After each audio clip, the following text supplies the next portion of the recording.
একদিন পৃথিবী ছেড়ে চলে যেতে হবে। এমন জীবন গড়ো যাতে মৃত্যুর পর মানুষ তোমাকে মনে রাখে। এই কথাটি ফারহান ফাইয়াজের। কে এই ফারহান ফাইয়াজ?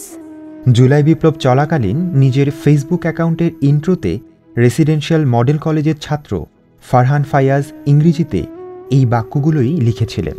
কিন্তু ফাইয়াজ আজ আর আমাদের মাঝে নেই। 18 জুলাই রাজধানীর ধানমন্ডিতে স্বৈরাচার বিরোধী আন্দোলনে পুলিশ ও আওয়ামী লীগ নেতাকর্মীদের সংঘর্ষে ফারহান ফাইয়াজ শহীদ হন। পুরো নাম মোহাম্মদ ফারহানুল ইসলাম ভূঁইয়া। তার জন্ম 2007 সালে। সে একাদশ শ্রেণীতে পড়ত। 2025 সালে এইচএসসি পরীক্ষা দেওয়ার কথা ছিল।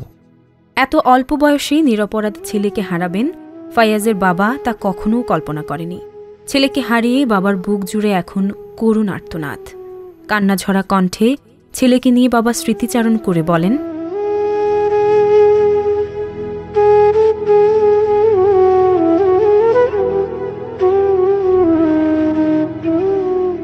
ছেলের স্বাস্থ্য ভালো হলেও সে ছিল খুবই নাজুক। বৃষ্টিতে ভিজতে পারত না। একটু বৃষ্টিতেও সে ছাতা নিয়ে বের হতো। সেই ছেলে রাজপথে আন্দোলনে যাবে তা কল্পনাও করেননি। ছেলের এক বন্ধু ফোন করে জানায় ফারহান গুলিবিদ্ধ হয়েছে। সিটি হাসপাতালে গিয়ে ছেলেকে আর পেলাম না।